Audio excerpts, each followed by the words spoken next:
What is up, flockers? That is my fellow lockers and aspiring lockers.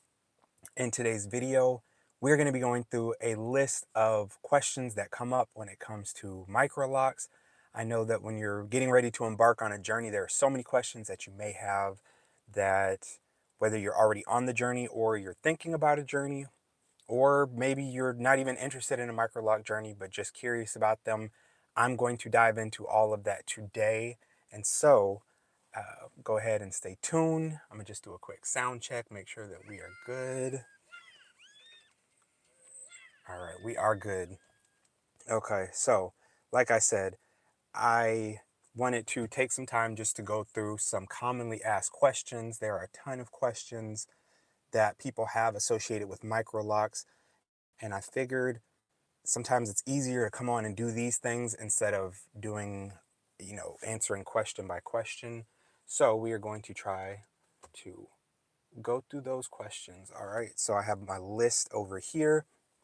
I'm gonna just take it step by step. All right, so the first question, what are microlocks? So microlocks are simply what they sound like. They are micro versions of locks.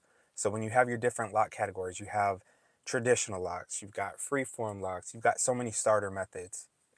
But something that has been around for a long time, but I would say that it's getting a lot more attention now, and it is a lot more mainstream and becoming more mainstream than it has been in the past. But that is microlocks, and those come in different forms. Sister locks, hello, hello, Caroline. Sister locks fall into microlocks. I know that there may be a debate between people when it comes to sister locks, and we'll talk about that a little bit. But microlocks literally just meaning a micro version of a larger traditional lock. And so then another question that is commonly asked is, what is the difference between microlocks and sister locks?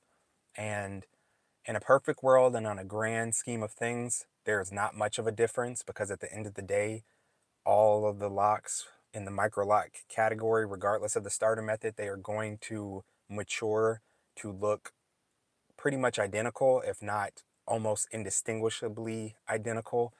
But there are some differences when you take all that can be considered microlocks and then you talk about sister locks in and of themselves. With sister locks, there is a whole group that is behind it. There's a, it was founded by Cornwall. There's a technique that goes into it.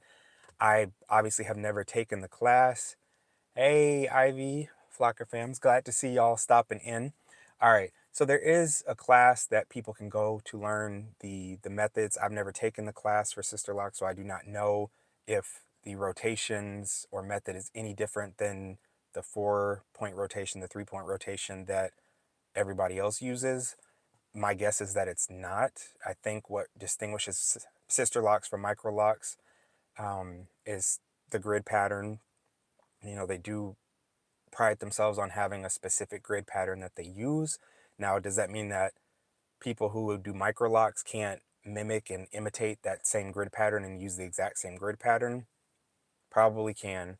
So then your next layer of what makes them sister locks compared to micro locks is the tool that's used. So there is a patented sister lock tool along with the patented grid that is used. So could an ex-sister loctician do the exact same grid on someone else's head and use just a regular locking tool? Absolutely. Would they still be considered sister locks? I would say majority of people would probably say that they are considered sister locks. There's going to be a small group of people that, are going to stick to the rules and say it has to be done by a sister loctician, someone who is licensed and officially on the website and whatnot. Currently not an ex-sister loctician. They have to use the tool, they have to use the grid. But those are kind of the main things that set microlocks and sister locks apart, and also the way that you can start them. Sister locks can only be started using an interlock pattern, whether it's a 3 or a 4 rotation, whereas microlocks can be started in so many different ways. You can start with interlocking, you can start microlocks with 2-strand twist, you can start your microlocks with braids like I started mine. You technically could do comb coils to start your microlocks. You could do crochet method and do an instant lock for for micro locks. And so in the micro lock category, there are so many more options in terms and flexibility in terms of what you can use in order to establish them. There's no, in the micro lock versus the sister lock, there's no set pattern that you have to use for micro locks. For them to be considered micro locks, you can do a specific grid, or you can do a freeform grid. You can brick layer your locks. You can do diamond parting. You can do C-shape parting. You can do anything you want when it comes to micro locks. So they have that freedom of not being constrained within a certain box. There's not a size requirement that they have to be considered. So, I don't know that you have to. Is there anything out there that will speed up the growth process of my locks? I'm impatient. um, honestly, I don't know if anything will speed up the growth process beyond trying to help your locks to grow from within. I know that's probably a cliche and corny answer, but I really do feel like the things that we put into our body, the foods that we're eating, whether you're consuming enough water and stuff, that helps with the growth. It's hard to affect growth externally. So, there's not going to be a magic serum or a magic hair growth oil that you can use if you're not right on the inside, because it all starts from the scalp. So making sure that you're drinking plenty of water is going to, help with growth, I believe, unless you've got something going on internally that's keeping your hair from growing. And I think the things that you eat, trying to eat as healthy as possible, eating less processed food, eating more vegetables and fruits and, natural things, I think is going to help not just with hair growth, but just with overall health. So I would say that those things are probably the best things you can do for hair growth. And then retention, which I guess a lot of us tend to look at retention as growth too. So things that you can do to help with your lock length retention, although your locks aren't breaking off and whatnot like your loose natural hair might have been, because you've got your hair locked together or bound together, however you want to look at it.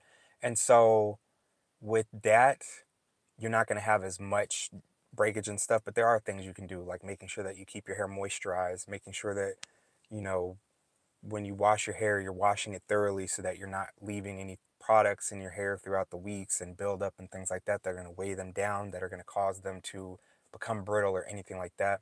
So same thing with the natural hair journey, loose natural hair journey, is to be mindful of the things you're putting into your body, as well as on the outside, trying to help with length retention. But like I said, length retention in the lock world isn't as difficult as when your hair is loose natural.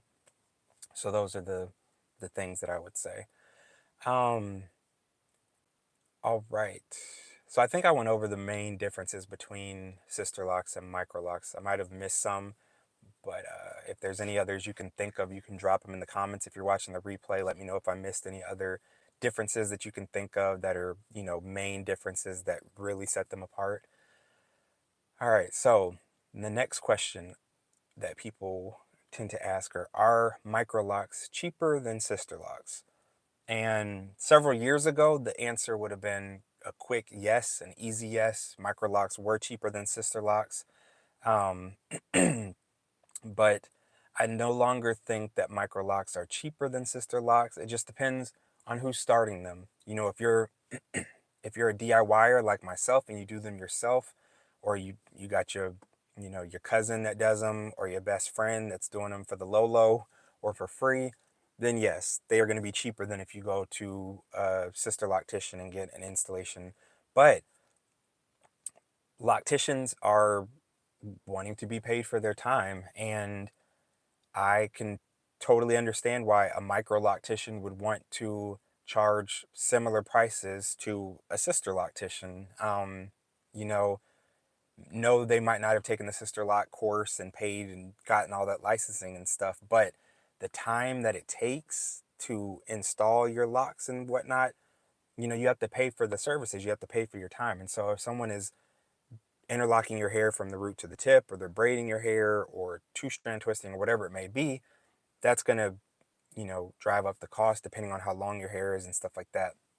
So I would say typically a microlock installation can be cheaper than a sister lock installation, but it's not a hard, fast yes.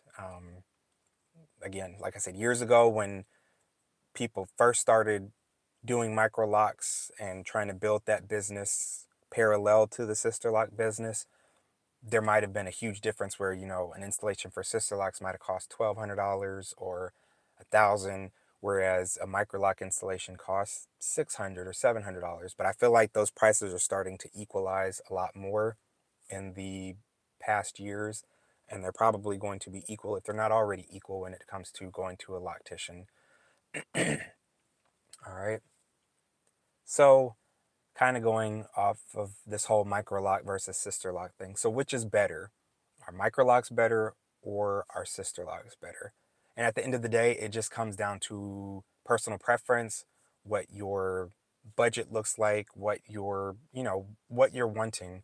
If you are the type of person that prides yourself on wanting to be able to have a name, like a name brand Louis Vuitton purse type hairstyle, where you can go around and tell people, like, yes, I have sister locks, which maybe in some communities that will hold some weight and people will care. But I would say for the most part out in society, most people aren't going to care between you saying that you have microlocks versus sister locks. The majority of society isn't putting a value on whether or not you say you have sister locks or you say you have microlocks. At the end of the day, they're locks. And so I feel like there's more pressure within the lock community to, you know, separate the two and be able to say like, oh, these are definitely sister locks, or oh, these are micro locks, and kind of shade each other. But like I said, the majority of society in the real world isn't paying that much attention to them, doesn't know the difference, doesn't even, most people don't even know that the two things exist if we're keeping it a buck and being honest. So it's not even a discussion really to be having. It just depends on, like I said, what's better for you. If you're trying to DIY, unless you get the sister lock certification, I don't know that you can do sister locks yourself, but you can do the micro locks yourself. Like I said, whether you want to start with braids, whether you want to start with two-strand twists, comb coils, instant lock method, there's so many options that you can choose. Interlocking for yourself if you want to try micro locks. If you're not doing it yourself and you're going to a loctician, the price, like I said, it may be equal or it may vary drastically. So you have to weigh, are you willing to pay the sister lock price? If in your area, the sister lock price is significantly higher than if you were to go to just a regular loctician who's doing your micro locks, and they'll charge you half the price. So that all varies depending on where you are. But in terms of like value in society, no, there's not, neither one is better than the other. They all, like I said, mature to look pretty much identical and the same. When you're 10 years into your lock journey, nobody's going to know the difference. You'll probably forget the difference and you'll be like, do I have micro locks or sister? So it's not even an important thing that's up for discussion. All right. The next question that I know comes up a lot and that people want to know about is, can micro locks be undone or can they be combed out? And the answer is yes, they can be. If you start with braids, if you start with two-strand twist, especially in the first several months, you can undo and unravel or unbraid the locks. If you decide to change your mind or you don't want them anymore, if you want to resize them and change them up.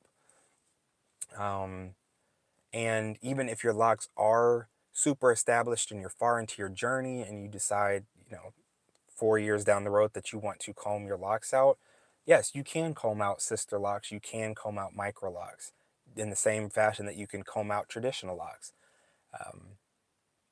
I think it's a time thing. I don't think that it's any more difficult. I know that some people say that because they're interlocked as opposed to retwisted, that it is more difficult to comb them out. And I wouldn't say that's more difficult. I would say that's probably more time consuming. Whereas, if you have a retwisted lock, if you were timing it maybe a retwisted lock would take you an hour to comb out from start to tip, or root to tip. Whereas an interlocked lock may take you an hour and a half, 2 hours to comb out. Again, I don't think that it's a matter of whether it's more difficult. I think it's just a time thing that when it's interlocked, it may take you longer to comb it out or to pick it out without damaging the hair. Either way, you're going to be pulling through your hair. You're going to be losing hair in the process. A lot of it is shedded hair that would have fallen out of your head anyways, if you had loose natural hair or your hair was loose. And so when you comb out your locks, that's part of the process that you're going to lose a lot of hair. But the question is, how much length are you going to lose and how much hair you're going to break off? So there is a chance that interlocked locks, you will experience more breakage because, you're having to comb through.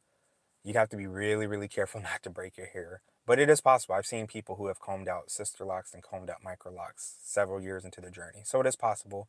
It can be undone. So for those that are wanting to do it but not sure if they want to commit long term, you know, I don't know why you would spend the time and the money and the effort to do all of this to then a year or 2 years later comb it all out. But hey, different strokes for different folks. You have to do what's right for you. So if you feel at some point that you want to comb them out, then comb them out.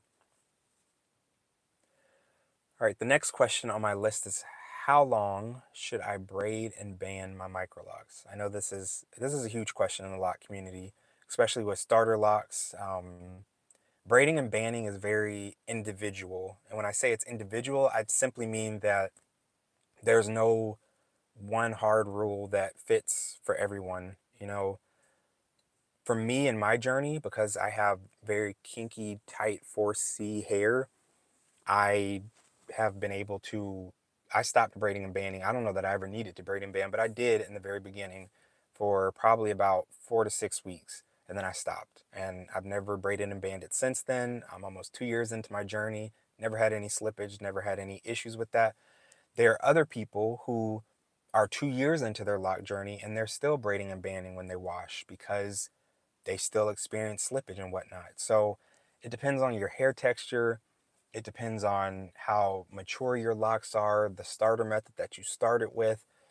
And it's important that if you are going to a loctician and you're not a DIYer like myself, that you have open conversations with your loctician. I don't think that it has to be their word above all, and but I do think that you need to listen to their advice because you are paying them for a service, and you could end up being charged more if you do something to jeopardize the service that they've been providing. Meaning, if you end up with a lot of slippage because you didn't braid and band, when you go to get your retie and they're, repairing stuff, instead of the retie taking 4 hours, now it's having to take 6 hours. So you're going to get charged more for the 2 additional hours. And then on top of that, a lot of times locticians will charge you for repairs. So if they're having to do not just the regular rotations that they're doing, but they're having to go through and repair the length of your lock because you have slippage or bunching, then you're going to have to pay extra for that too. And so if you are going to a loctician, it is important that when it comes to braiding and banding, that you just keep that line of communication open and that you're talking with your loctician to find out when you can stop braiding and banding.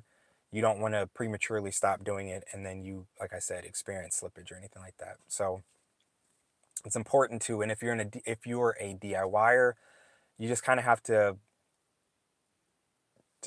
I don't want to say test it, but again, you have to pay attention to your hair and how it's reacting. You know, maybe you can test it by slowly weaning yourself off. So if you're braiding and banding and you're like, okay, I'm a year in, I want to know if I can stop braiding and banding, then braid your hair, like you normally would, braid and band your hair, but leave a section out.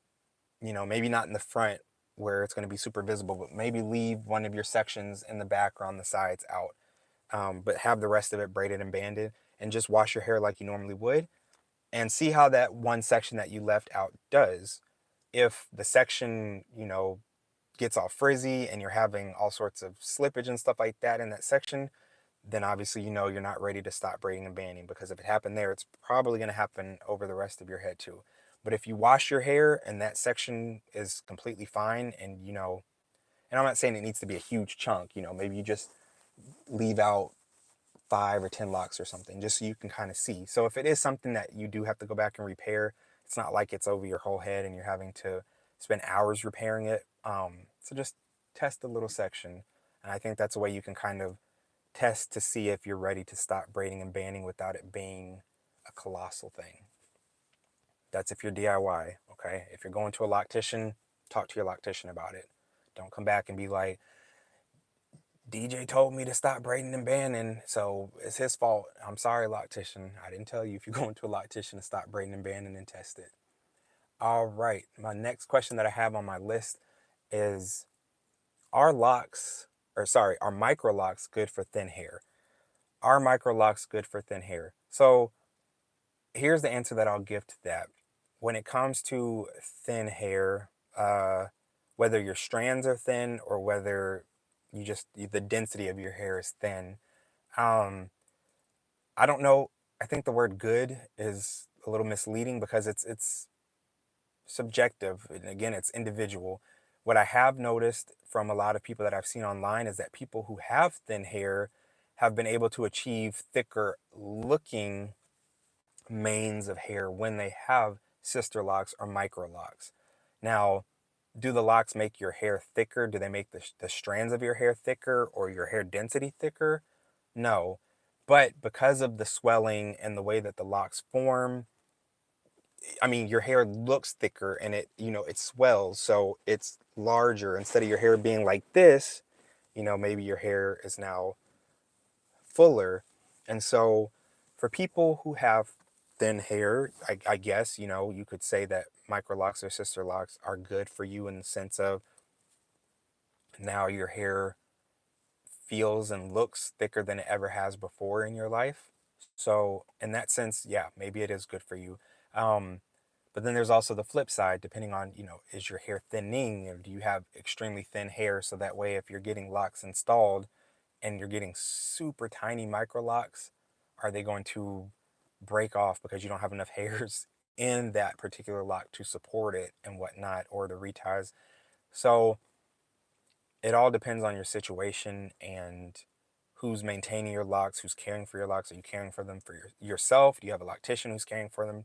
Is your loctician looking out for your best interest and making sure to notify you of stuff if you have a lock or a section that's thinning? Are they letting you know this? So all that's important. Are micro locks heavy? Are micro locks heavy? I would say in my personal experience, no. Granted, my locks aren't Rapunzeling down my back yet, but in all the lock journeys that I've had, this is the lightest set of locks that I've ever had in my life. Now, granted, obviously, if I'm talking about the lock journeys where I had lock extensions, that's a no-brainer. Adding extra hair to your hair is obviously going to make it heavier, so we won't count those. But all the journeys that I did where I just had traditional locks and it wasn't lock extensions, it was my hair, the hair is a lot heavier, and especially when it's wet, but even when it's dry. So when it's wet, my traditional locks they never, even when they were, down here on me, it never felt like it was like heavy to the point where it was making my neck hurt or anything like that. Now, if they had gotten down to waist length, then there's a good chance that they would have started feeling heavy and, straining my neck. But even when they were, I guess for women to bra strap length, for guys, chest, nipple length, whatever you want to call them, they weren't heavy, but I felt them. There was never a time where I didn't feel them on my head. With these micro locks, it feels so light. Like if I didn't feel it framing my face or touching my face, if I closed my eyes, I could legit think, like I said, if I didn't feel it touching my neck and I didn't feel it on my face and I just had my eyes closed, I could almost feel like I don't have hair on my head because it's that light. Kind of like when you have a fro and your hair feels light, it's, it, you know, they're light. When they're wet, they're still light. They're heavier than they are now, but they're still light because of the thickness of them, the size of them. You don't feel the heaviness like you do if you have traditional locks. And so micro locks are not heavy. Again, if your locks are coming all the way down to your butt or they're coming down to your knees, then maybe that's a different story. I'm not there yet. I don't know if I will ever let my locks get that long to be able to come back and tell you. But again, from what I've heard from other people who do have locks that are extremely long, it seems like there's a general consensus that microlocks and sister locks just are not heavy. They're light, and so that's nice. And then when you get them wet, I've loved this set of locks because it dries so quickly. Even in the winter when it's cold outside, and when I had traditional locks, and I loved all my traditional lock journeys, but one of the things I did not look forward to was having to wash my hair, especially in the winter months. Because in the summer months, like whatever, I'll wash it, and if it's wet, I don't mind going outside and letting it dry. But my traditional locks would take days to dry sometimes, especially during the winter months when it was cold. It would take days to dry, and I don't like and didn't like to blow dry my hair. With these locks, even in the winter months, I can wash my hair and they're dry within, you know, a couple of hours. You know what I'm saying, without blow drying. So if I just let them air dry. And in the summer months, if I'm outside and out and about, I wash my hair. Again, they feel super light and fluffy. These things are dry probably in less than an hour. They dry super quick. And it doesn't, I don't know.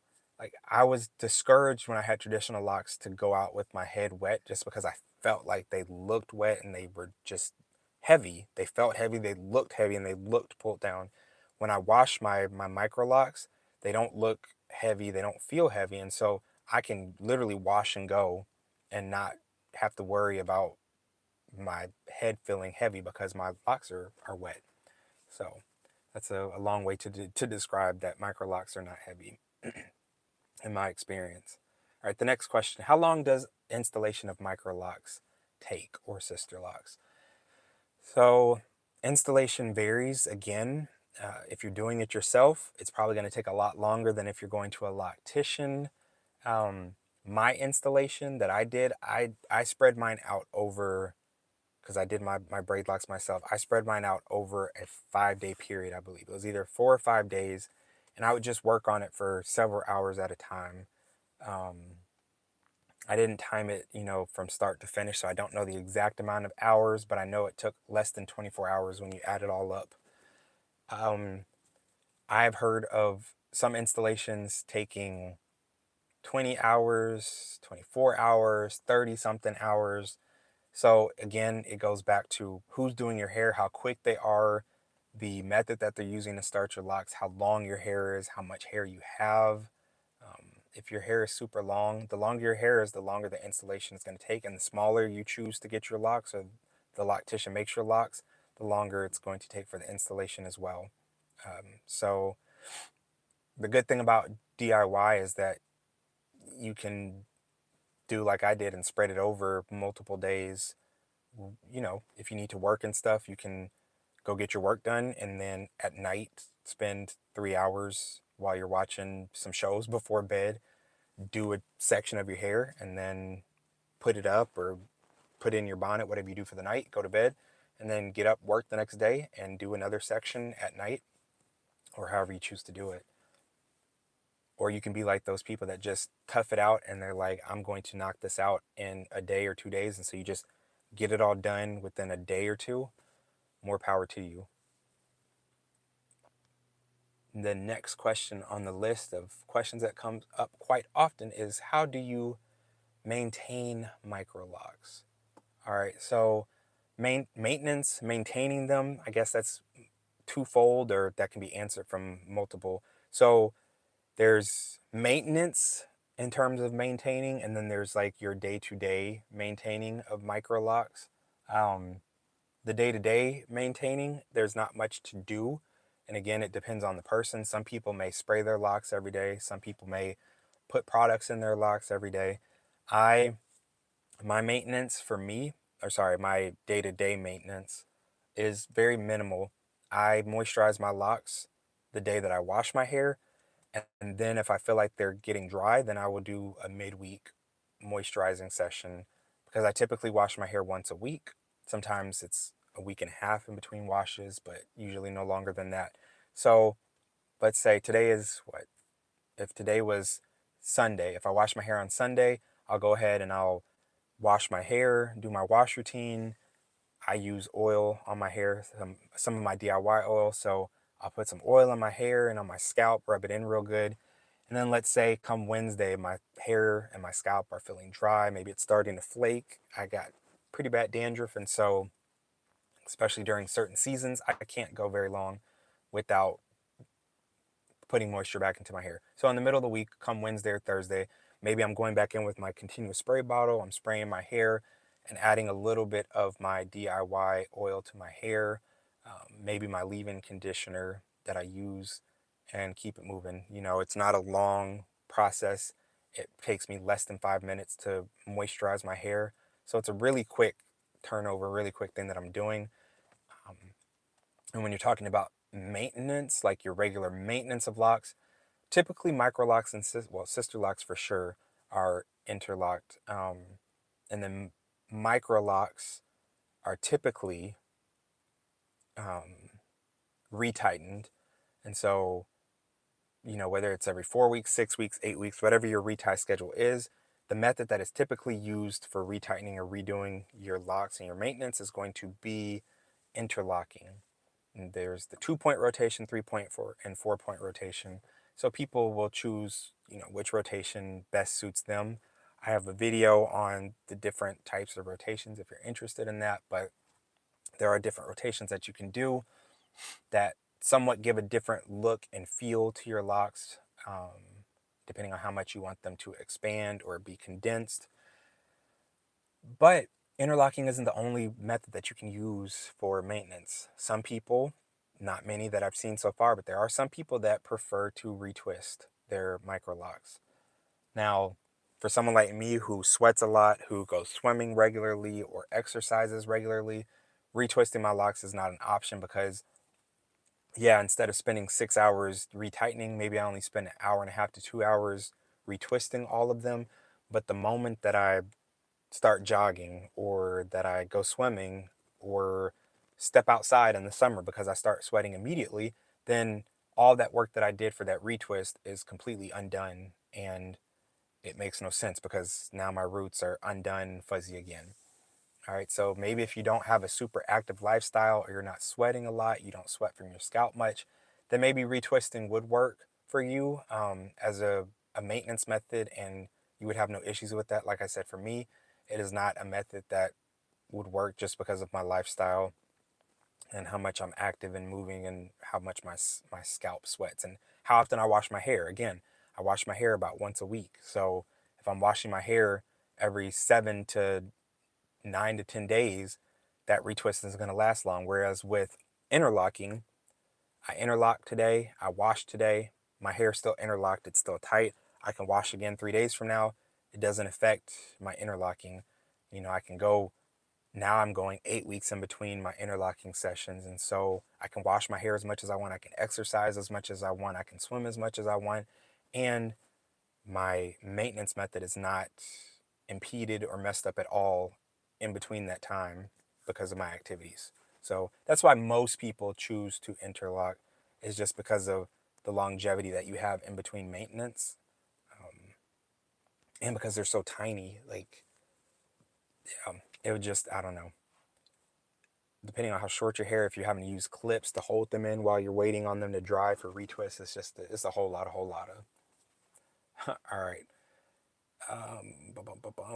But you can retwist. It is a possibility. How many micro locks do I need to have is a question that comes up. And I know this is very, you know, a question that comes up a lot in the sister lock community. Excuse me, is the size of locks and, excuse me, what your lock count needs to be in order for them to be considered micro locks or sister locks. I don't think that there is a number for either to quantify because everybody's head size is different. You can have the same amount of locks on two different size heads and the locks look completely different. You know, 400 locks on someone with a very small head is going to appear very different from someone with 400 locks with a larger head. And so that's why I think the whole, you know, what's the lock count or how many locks do you have to be considered this? And the size of them, it all becomes very unimportant and just not impressive because I've seen people with sister locks who they're well into their sister lock journey. I think, no, I won't say any names, but people who have sister locks who their locks are on the thicker side, and whether that's because of hair density or the size of their scalp, you know, and their sister loctician determining the size when they started out and did their installation, all the factors that go into it. Sister locks aren't always on the micro size. I know sometimes people think, well, if you get sister locks, they're going to be smaller than micro locks. That's not always the case. Sizes vary in the sister lock community too. And not everybody's hair is created equally. Some people's hair swells more than others. Some people's hair condenses more than others. And so, again, you might have the same lock count as someone else, but their hair condenses a lot more. And so they end up having these tiny, tiny, fine, thin sister locks, whereas you might have the exact same lock count, but your locks expand more and they don't condense as much. And so when people look at your locks, they're on the thicker side. Maybe they're closer to pencil size. And so they're teetering on that line of, potentially looking like they could be traditional size locks or medium size locks because they're larger size. So there isn't a specific number of locks that you have to be a micro locker. It literally depends on the size of your head, the density of your hair, because it's all relative and can change from person to person. If there is a specific number in the sister lock community, I'm not aware of. Like I said, I know that they have a grid and a graph that they do go off of that's very specific, but that's also relative to your head size and all of that. So in the same way that you just can't go up to a sister loctician and be like, I want 850 locks in my head. They might say, that's a cute number, boo, but you're getting 425. Like, it just depends. There's a lot of if factors when it comes to all of that. All right. Another question that comes up often is, how do you wash microlocks? And the simple answer is that it's the same way you wash regular locks, traditional locks, the same way you wash loose natural hair. Um, you know, you can section it off in sections and wash it in sections, depending on if you're in a starter method. If you're like me, then you're washing your hair as if it was loose natural, or even not, because when I was loose natural, I was having to wash in sections. I don't wash in sections. So I wash my hair the same way that most everybody else does. I go in with my shampoo and I go in and I rub it in and scrub, scrub, scrub, get a good lather, rinse it out, and I go back in with some conditioner. Yes, I do use conditioner on my locks. I have since pretty much the beginning of my lock journey. I go in with conditioner and I will smooth that conditioner out through my hair, and then I'll leave it on for a few minutes while I wash the rest of my body. Then I'll rinse the conditioner out, and then that's it.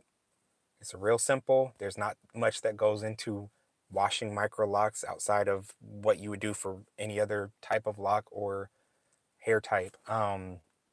If you have starter locks, so you have unraveling and stuff, you can braid and band, you can use a stocking cap to keep your locks from unraveling. So there are ways that you can keep your locks from unraveling or help to minimize the amount of unraveling or bunching that you have, but you wash micro locks the same way that you would wash any other type of hair. All right. When do micro locks start to swell and mature? This is another thing that is different for each person. There's no fast rule for anyone. There's no way to determine how long it's going to take for your hair to start maturing, to start locking. Each person is different. Some people's hair starts budding in a matter of a few weeks, 4, 5, 6 weeks. They're already starting to see some maturation, some budding. It also depends on your starter method. If you start with braids like me, there's a good chance that it takes a little bit longer for your hair to start maturing. It could be several months or a year before your hair starts really swelling and budding, depending on how tight you make your braids. Whereas twist, comb coils, those might mature a lot faster. Typically, they do mature a lot faster. And then each person is different because one person's hair might just mature faster. And I've talked about this in other videos too, but there's so many elements that can affect how quickly your hair matures. The water in the area that you are. So when you wash your hair, you know, some places have very soft water, other places have coarser water or rough, whatever the opposite of soft water is. So depending on the type of water that's in your area, that can determine um, or kind of speed up or not slow down, but change how your locks progress and mature. The products that you're using or not using on your hair can also impact or impede, depending on your lock maturation. Um, I attribute my locks loosening up because I did braids. Again, I attribute using conditioner to helping my locks mature faster.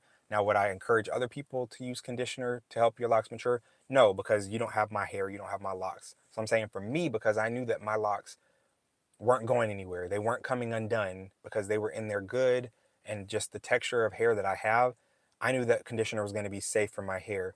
And actually, for my hair, you know, because a conditioner is usually there to detangle and soften your hair. So in my case, because I had braids and I wanted them to loosen up so that they could swell and mature, the conditioner has helped my locks to not loosen up so much that they're coming unraveled, but loosen up enough so that way the hairs can do what they need to do and start intertwining and all that stuff. So it depends on you and the area you're in, the climate that you're in, the type of food that you're eating. All of that stuff can play a factor into the maturation of your locks. Right. Do microlocks shrink? Microlocks 100% absolutely do shrink. All types of locks shrink. Whether you have traditional locks, whether you have freeform locks, you have, no matter what starter method you use, you're going to have shrinkage. There are some methods that are stretched methods like braids, excuse me, and so you end up having less shrinkage than with things like comb coils or with two-strand twists. But no matter how you start your locks, you are going to have shrinkage. There's no way to avoid shrinkage unless you do instant lock. And even with instant lock, there's still shrinkage. It's just, you know, maybe there's a little bit less, but probably not. Unless with lock extensions, you'll have less shrinkage or no shrinkage because, you know, the lock is going to be the size that you created and crochet it to be. But your roots, as they grow out, that part still has to mature. And so that part of your hair will still shrink and mature the same way. So there's shrinkage no matter how you start, and no matter, there's just no way to avoid it. There's ways to minimize or kind of trick the system and get around it, but you can't fully avoid shrinkage when it comes to locks. Right, a couple more questions. Are microlocks bad for your hair? Kind of like the question about, are microlocks good for thin hair? Are microlocks bad for your hair? They can be and they cannot be. For some people with microlocks, their hair flourishes. They end up achieving lengths that they've never had in their life before because they're able to retain length like they've never been able to before. And then there's other people who maybe they neglect their hair because they think that, oh, now that I have locks, I don't have to do anything to my hair. So maybe they don't go and do their maintenance as often as they should, which causes breakage or thinning, losing locks and things of that nature. Or maybe their loctician is tightening their locks too tight, and so their hairline starts receding, or again, it causes thinning. So there are things that can cause that, having locks that they're not done well and not maintained well could be a bad thing for you, but it can also be a great thing. Like I said, there's so many people whose locks are flourishing, whose hair is flourishing because they have locks, which they've never been able to achieve those things before. So it depends on you and who's maintaining your hair and your health, you know, as to whether or not locks and microlocks are going to be good for hair. Can microlocks be done with extensions? Yes, microlocks can be done with extensions, just like any other type of lock. It's just going to take a lot longer to make microlock extensions because of the size. But you would make microlock extensions the same way that you would make traditional lock extensions with crocheting. Actually, In the next couple of weeks, I am going to do a video or two talking about and showing and demonstrating how to do lock extensions. So make sure to subscribe, and that way you'll know when I do put out those videos. But I am going to put out some lock extension videos soon, because I know that those have gotten a lot of questions and interest in some of the lock extension videos that I've made in the past. So I do want to make some updated ones. And again, like I said, demonstrating different methods of lock extensions and how to do those. So I will be doing that probably next week, just showing that. So stay tuned for that. And then the last question I'm going to answer today is the difference between interlocking, retightening, and a retie. It's all three ways to say one thing. Interlocking, retightening locks, and retie, it's all the same thing. It's, pick your poison, however you feel like saying it. I know some people say retie is not the correct way. Like, get out of here with that. If the person wants to say they're getting a retie, let them say they're getting a retie. What is it doing to hurt you? How is it affecting you by the fact that they choose to say retie instead of retightening? People be so up in their feelings about stuff that doesn't affect them at all. It just is crazy to me. But anyways, yes, there is no difference between interlocking, retightening, and retie. It's just different verbiage to describe the exact same process and thing. All right. So those are just some of the frequently asked questions that I get, that I've come across, that I know that I had coming into my lock journey and since I've been on my lock journey.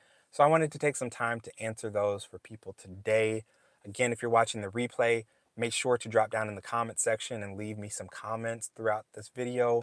Also subscribe so that you can join the flock, and stick around because I've got a lot more content coming up in the future, some exciting things. So I look forward to seeing you in the next video. And for those that tuned into the live, I appreciate the lock family. Thank y'all for coming through. I will see y'all next time. Bye.